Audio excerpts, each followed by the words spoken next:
Hello guys, Bree Solutions here. In today's video, I will show you how to pin messages on your live stream. But before we start, make sure you hit the like button, subscribe, turn on the notification bell para updated ka sa mga new uploaded videos.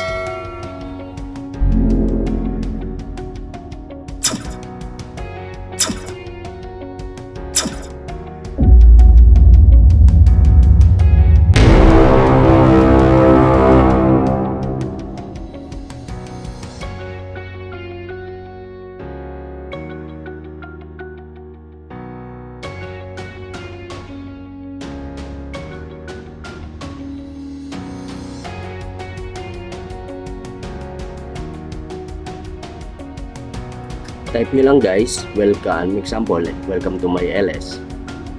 And hit enter.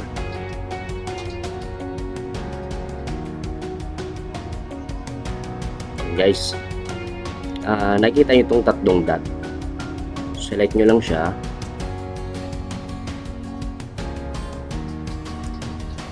And makita nyo yung pin message. Yun, napin na natin yung message. Kung gusto niyo man siyang i-replace guys, ito.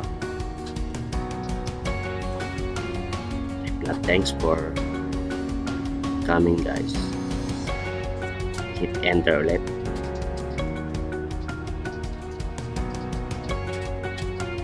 Then select nyo ulit yan. Then replace pin.